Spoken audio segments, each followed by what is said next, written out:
This is a Fonzie Studio podcast.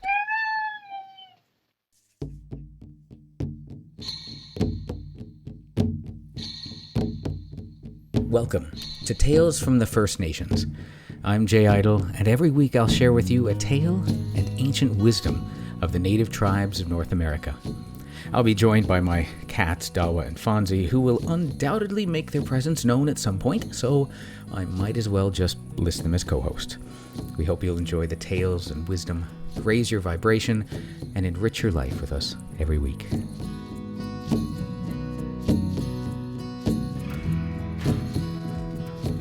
Welcome, friends. Welcome to the 23rd episode of Tales from the First Nations.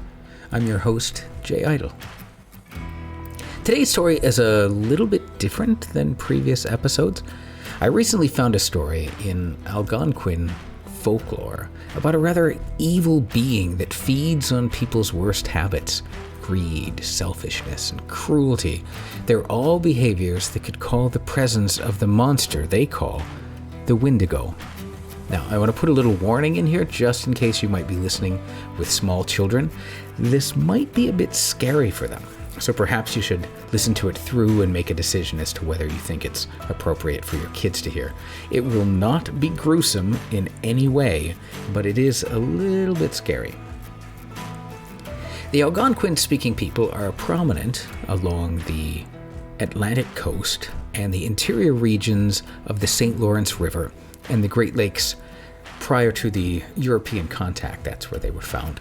Now today, many of the Algonquin people live in Canada, in Quebec and Ontario, and in the United States, in Michigan and Wisconsin. Now, many Algonquin peoples practice Midiwiwin, a spiritual tradition involving rituals and ceremonies to connect with the spirit world. And they believed that they were surrounded by many spirits in the natural world. Today, we'll hear about a spirit that is quite bad and should be avoided. The Wendigo is a malevolent spirit in the Algonquin folklore, and I specifically use the word malevolent because it took me 20 tries to pronounce that word correctly. And part of me was like, Jay, just say the word evil, but I was determined. So no, he's not just an evil spirit, he's a malevolent spirit. Boom. Good job, tongue. So, anyway, the Wendigo represents insatiable greed, hunger, and the loss of humanity. And this story serves as a cautionary tale against the dangers of giving in to greed and despair.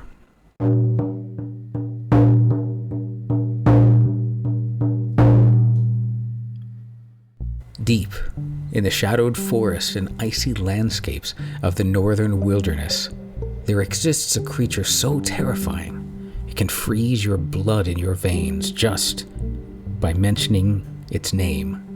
It's known as the Wendigo, a malevolent spirit born from hunger and greed and a reminder of the darkness that lurks within the human soul.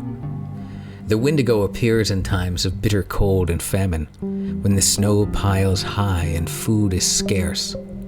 In these desperate moments, when families huddle close to ward off the biting chill, the Wendigo prowls the woods, its body twisted and emaciated, its breath a fog of frost. It is impossibly tall and gaunt, with skin stretched tight over its skeletal frame. Pale and cracked like ice. Eyes like burning coals peer from a face of hollowed sockets, and its mouth is lined with jagged, rotting teeth that chatter with anticipation. Once, in a small village nestled on the edge of the dense forest, there lived a hunter of great skill and bravery. He was known far and wide for his prowess in tracking and bringing down even the most elusive game. Yet one particularly harsh winter, the forest grew silent and the animals vanished. The villagers began to grow hungry, and desperation settled over the land like a heavy, suffocating fog.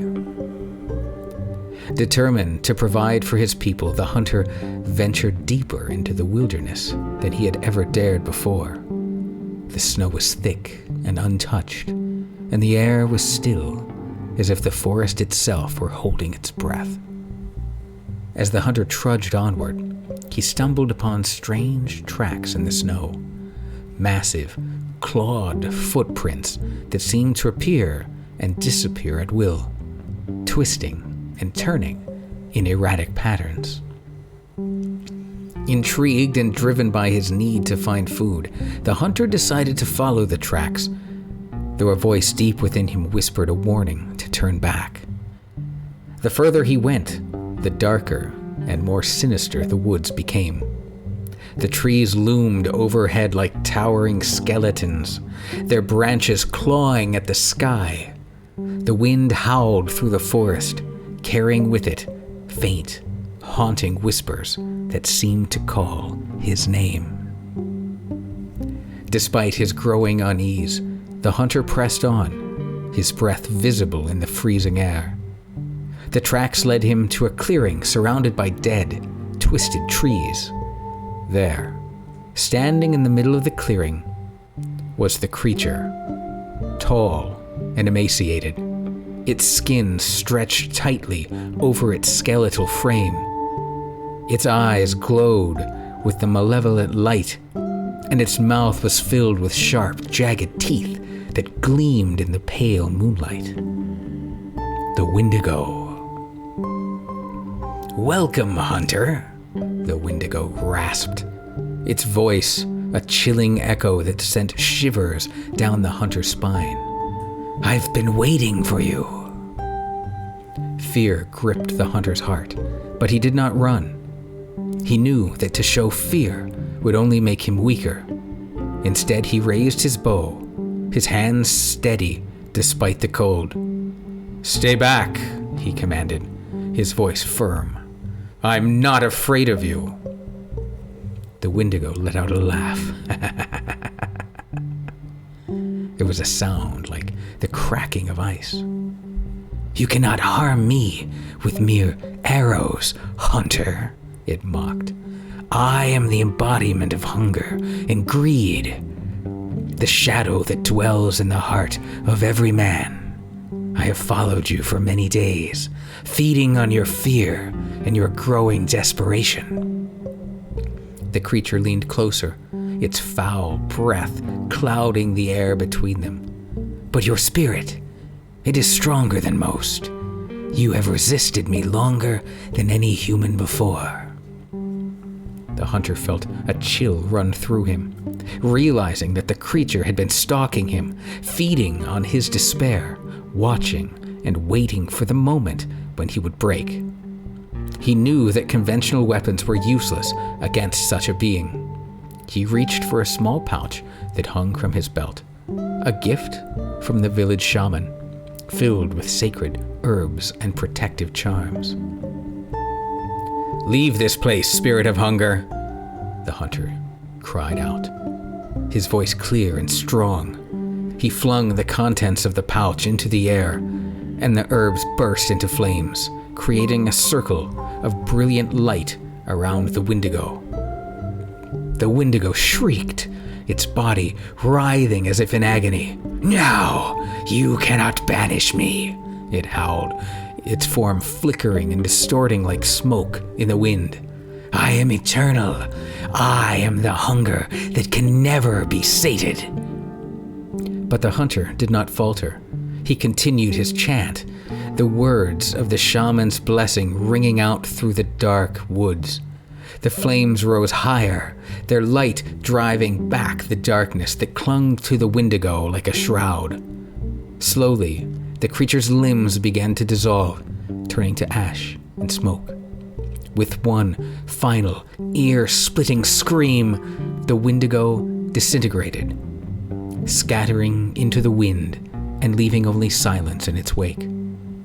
Exhausted but victorious, the hunter made his way back to the village, where he was greeted with awe and relief. He told the shaman everything that had transpired, and the shaman nodded solemnly. "The Wendigo is never truly gone," the shaman warned. It lies in wait, preying on those who are weak of spirit and quick to give in to greed and despair. You have shown great courage, but always remember, the Wendigo is a part of the human soul.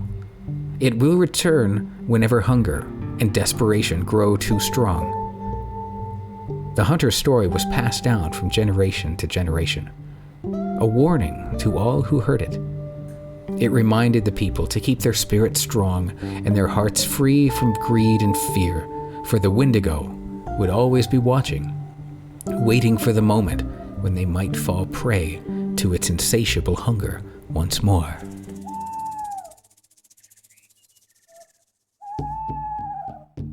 It's been hundreds of years, but there is still evidence of the Wendigo, so we must keep our hearts strong and full of compassion and kindness so we can eliminate the power of the Wendigo in the world.